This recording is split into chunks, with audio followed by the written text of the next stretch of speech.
रात का समय एक महिला मदनपुर गांव में एक इलेक्ट्रिक ई रिक्शा लेकर आती है और गांव में घूमने लगती है।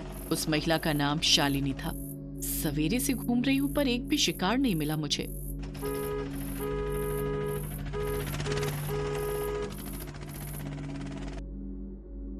वाह, क्या कमाल की रिक्शा है ये तो। ऐसी रिक्शा तो मैंने आज तक नहीं देखी। बहन, बस स्टॉप जाने का क्या किराया लोगी? केवल 20 रुपए किराया लगेगा। अरे वाह, इतनी बढ़िया रिक्शा में केवल 20 रुपए किराया। तभी चमन उस रिक्शे में बैठ जाता है और शालिनी रिक्शा ले जाने लगती है। अरे वाह, इस नई रिक्शा में तो बहुत मजा आ रहा है। आगे आगे देखते जाइए साहब, आपको कितना मजा आता है। तभी शालिनी रिक्शे को जंगल के रास्ते की ओर ले जाने लगती है। अरे अरे बहन, ये रिक्शा किधर ले जा रहे हो आप? मुझे बस स्टॉप जाना है। भाई साहब, ये शॉर्टकट रास्ता है, हम इस रास्ते से जल्दी बस स्टॉप पर पहुंच जाएंगे। शालिनी तेजी से रिक्शे को भगाए जा रही थी, तभी वो गहरे घने जंगल में आ जाती है। उस समय अंधेरा भी काफी हो चुका था। तभी शालिनी रिक्शा रोक देती है। अरे, ये कहाँ ले आई तुम मुझे? ये तो जंगल है।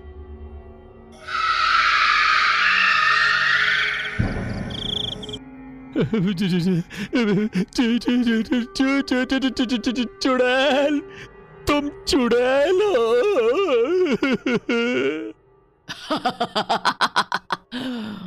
मैं चुड़ैल हूँ। तुम तो इंसानी अवतार में थी।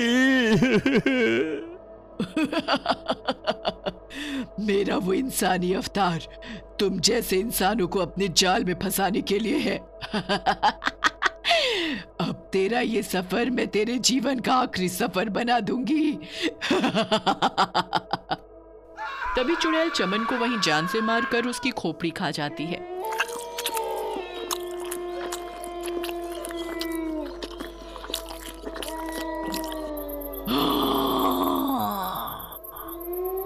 अब जाकर कलेजे को ठंडक मिली।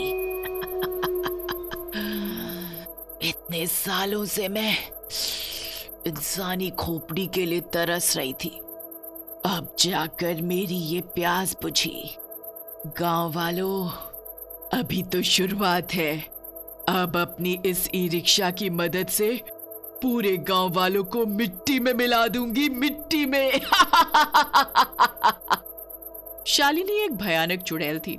तभी वो फिर से इंसानी अवतार में आकर अपने ई रिक्शा को लेकर गांव में आती है और गांव के एक और इंसान को अपनी टोटो रिक्शा में बिठाकर उसे इस जंगल में ले आती है और उसे भी चमन की तरह मारकर उसकी खोपड़ी चट कर जाती है। इसी तरह वो चुड़ैल कई दिनों तक एक एक गांव वालों को अपने रिक्शे में बिठाकर लाने लगी और उन्हें मारकर उनकी खोपड़ी खाने लगी। अब तक उस चुड़ैल ने 20 से 25 लोगों को अपना शिकार बना दिया था। एक दिन रात में चुड़ैल इंसानी अवतार में अपना रिक्शा लिए गांव में घूम रही थी।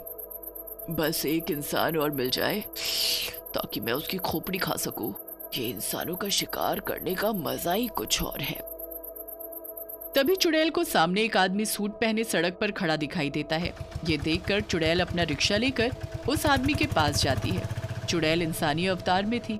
वहीं उस आदमी का नाम पंकज था। साहब, कहीं छोड़ दूं आपको? अरे वाह, गांव में इतनी तरक्की हो गई कि यहाँ इलेक्ट्रिक रिक्शा चलने लगे हैं। लगता है साहब आप इस गांव में नए नए आए हो। हाँ, मैं शहर में नौकरी करता हूँ। बेटी की शादी है, इसीलिए आया हूँ। मुझे अपने घर जाना है, छोड़ दोगी? जरूर छोड़ देंगे साहब जी, मेरा तो यही काम है, इंसानों को उनकी असली मंजिल तक पहुंचाने का। चलिए बैठिए। पंकज भी बाकियों की तरह चुड़ैल के इस इंसानी चेहरे को देखकर धोखा खा जाता है। तभी पंकज चुड़ैल के रिक्शे में बैठकर जाने लगता है। तभी वो चुड़ैल पंकज को उसी जंगल में ले आती है। अरे बहन, ये कहाँ ले आई आप मुझे? मेरा घर इधर नहीं है। साहब, मैं आपको आपके असली घर पहुंचाने आई हूँ। अब आपका मोए मोए मोए मोए होने वाला है।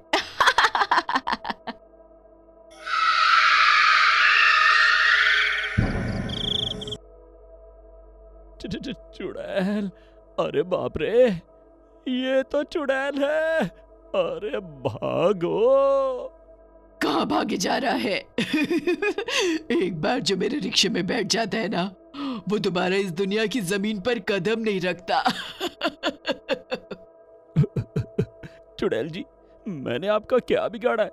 मुझे जाने दो। बिगाड़ा तो किसी ने भी कुछ नहीं है मेरा। पर मुझे अपनी भूख मिटाने के लिए रोज 3 से 4 इंसानों की खोपड़ी चाहिए, इसीलिए अब तुम्हें तो मरना ही होगा। चुड़ैल, मेरी इकलौती बेटी घर पर मेरी राह देख रही है। 2 साल से मैं उससे मिला नहीं। कुछ दिन बाद उसकी शादी है। तुम्हें, तुम्हारे बच्चों की कसम। चुड़ैल, मुझे जाने दो। बेटी? ये सुनते ही चुड़ैल को अपनी बेटी की याद आ जाती है। रिया बेटा, रो मत, तुझे कुछ नहीं होगा मेरी बच्ची, मैं हूं ना तेरे साथ। कोई है? कोई है? बचाओ हमें, कोई बचाओ हमें। वो रिक्शा खाई के कट पर पेड़ पर अटका हुआ था। उसका ड्राइवर भी खाई में गिर चुका था और शालिनी अपनी बेटी रिया के साथ उस लटके हुए रिक्शे में फंसी हुई थी। तभी वहां कई सारे लोग आते हैं, पर कोई भी शालिनी और उसकी बेटी को नहीं बचाता। मैं आप सबके सामने हाथ जोड़ती हूँ, हमें बचा लीजिए वरना हम मर जाएंगे। हमें बचा लीजिए। शालिनी लोगों के सामने गिड़गिड़ाती रही, पर किसी ने भी आगे बढ़कर शालिनी और रिया को बचाने की कोशिश नहीं की। तभी रिया का हाथ छूट जाता है और वो खाई में गिर जाती है। तभी उस रिक्शे में अचानक से ब्लास्ट हो जाता है और रिक्शे के साथ शालिनी भी खाई में गिरकर जलकर मर जाती है।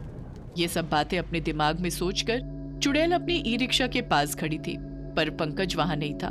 पंकज वहां से भाग चुका था। इतने लोगों के होने के बाद भी किसी ने हमें नहीं बचाया था। अब जब तक मैं इस पूरे गांव वालों का सर्वनाश नहीं कर देती, मुझे चैन नहीं आएगा। अरे अरे, वो आदमी कहाँ चला गया?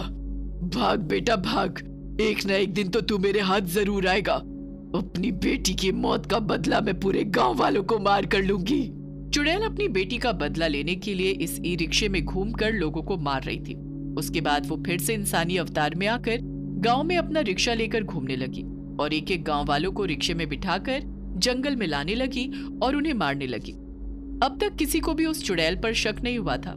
अगले दिन पंकज उस चुड़ैल की बात गांव में किसी को भी नहीं बताता और अपने परिवार को लेकर हमेशा के लिए उस गांव को छोड़कर शहर चला जाता है। कुछ दिन बाद रात में चुड़ैल अपनी रिक्शे में रेलवे स्टेशन के पास से एक कंचना नाम की बूढ़ी महिला को अपने ऑटो में बिठाती है और उसे भी जंगल के रास्ते ले जाने लगती है। अरे वाह बिटिया, तुम ये टोटो रिक्शा चला रही हो, ये देखकर खुशी हुई। हाँ काकी जी, क्या करें, घर में कोई कमाने वाला है नहीं, तो मैं ही निकल गई काम पर। वैसे बिटिया, गांव में तुम नई लगती हो, पहले कभी देखा नहीं इसलिए।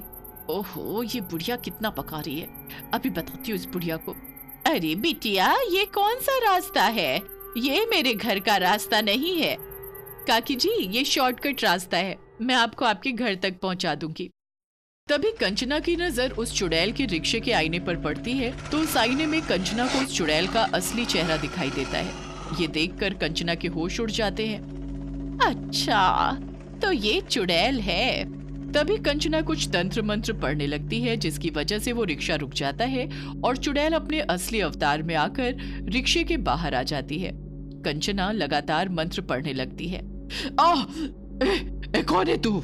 ये मंत्र पढ़ना बंद कर, बंद कर ये मंत्र पढ़ना, वरना मैं तुझे जान से मार दूंगी।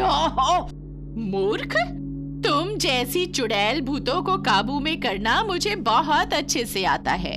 अब देख चुड़ैल, कैसे मैं तेरा नामो निशान ही इस धरती से मिटाती हूँ। कंचना अपने तंत्र मंत्र पढ़ना चालू रखती है। ये देखकर चुड़ैल वहां से उड़कर भाग जाती है। ये चुड़ैल बड़ी ही खतरनाक है, गांव वालों की जान को इस चुड़ैल से खतरा है। मुझे सारे गांव वालों को इस चुड़ैल के बारे में बताना होगा।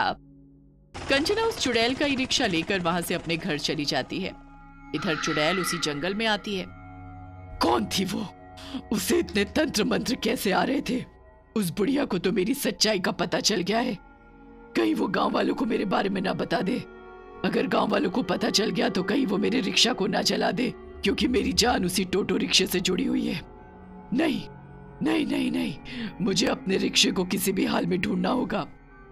अगले दिन सवेरे कंचना गांव वालों को उस टोटो रिक्शा वाली चुड़ैल के बारे में बताते हैं। तभी राजू कहता है, अरे बाप रे बाप, चुड़ैल, वो भी टोटो रिक्शा चलाने वाली। अरे काकी, आखिर वो चुड़ैल चाहती क्या है हम गांव वालों से? अरे गोपाल भाई, वो चुड़ैल है। चुड़ैल जैसे हमें भूख लगती है, उसे भी तो भूख लगती होगी ना। गोपाल, राजू, अरे वो मूर्खो, ये सब छोड़, चुड़ैल क्या खाती है क्या नहीं खाती। अरे ये सोचो अब उस चुड़ैल से कैसे बचे। बेटा, वो कोई आम चुड़ैल नहीं है, बल्कि वो रूप बदलकर शिकार करने वाली चुड़ैल है। याद रखो, उस चुड़ैल का खात्मा तभी होगा जब हम उसे और उसके टोटो को एक साथ जलाएंगे, समझे? गांव वाले ये सब चर्चा कर ही रहे होते हैं, तभी केशव नाम के व्यक्ति को एक तरकीब सूझती है। अरे गांव वालों, उस चुड़ैल से छुटकारा पाने के लिए मेरे पास एक तरकीब है। सुनो, ये रिक्शा वो चुड़ैल आज रात हमारे गांव में जरूर लेने आएगी। हम सब उस चुड़ैल को ये रिक्शा ले जाने देते हैं। अब चुड़ैल जैसे ही अपने शिकार के लिए रात में निकलेगी, तभी हम जंगल वाले रास्ते में एक बड़ा सा गड्ढा बना देंगे। चुड़ैल जैसे उस गड्ढे में गिर जाएगी, तभी हम मिलकर उस चुड़ैल को उसके टोटो रिक्शा सहित ही जला देंगे। क्यों, क्या बोलते हो गांव वालों? हाँ हाँ केशव भाई, तरकीब तो सही है, लेकिन उस रिक्शा में बैठा हुआ आदमी भी तो उस गड्ढे में चला जाएगा। उसकी जान हम कैसे बचाएंगे? अरे इसका उपाय भी है मेरे पास। कोई एक गांव वाला चलते चलते ऑटो से ही कूद जाएगा और अपनी जान बचा लेगा। अब रात होते ही प्लान के अनुसार वो चुड़ैल अपने टोटो रिक्शा को ढूंढने के लिए गांव आती है। ओह, कहाँ रखा होगा उस बुढ़िया ने मेरे टोटो रिक्शा को? इस बुढ़िया को तो मैं छोड़ूंगी नहीं। बस एक बार मेरा टोटो रिक्शा मिल जाए, फिर मैं बताती हूँ इस बुढ़िया को। थोड़ी देर में चुड़ैल को अपना टोटो रिक्शा मिल जाता है। तभी वो फिर से अपने शिकार के लिए निकल जाती है। इधर गांव वाले इस तरकीब के अनुसार जंगल के रास्ते में एक बड़ा सा गड्ढा करके ऊपर झाड़ पत्ते रख देते हैं। इधर चुड़ैल उस गांव वाले को अपने टोटो रिक्शा में बिठाकर ला रही थी। तभी जैसे ही वो गड्ढा नजदीक आने वाला होता है, तभी वो गांव वाला उस टोटो रिक्शा से खुद जाता है और टोटो सहित चुड़ैल उस गड्ढे में धड़ाम से गिर जाती है। अरे मर गई रे, ये कहाँ फंस गई? इतना बड़ा गड्ढा ये रातों रात यहाँ कैसे बन गया? आह! तभी सारे गांव वाले उस गड्ढे के पास आ जाते हैं। चुड़ैल, अब तेरा खेल खत्म हुआ, अब हमारा खेल चालू हो गया है। गांव वालों, ये तुमने अच्छा नहीं किया। एक बार मैं बाहर आ गई तो किसी को नहीं छोड़ूंगी। ए चुड़ैल, ज्यादा चपड़ चपड़ मत कर, वरना तुझे इसी गड्ढे में दफन कर दूंगा। जिसके बाद वो बुढ़िया एक मशाल जलाती है और उसमें कुछ तंत्र मंत्र फूंक कर उसे गड्ढे में फेंक देती है। अरे ये क्या किया गांव वालों? अरे रे रे रे, मर गई रे। ये तुमने अच्छा नहीं किया गांव वालों। मैं फिर आऊंगी, याद रखना। फिर कुछ इस तरह से उस चुड़ैल का खात्मा गांव वालों की सूझबूझ से होता है।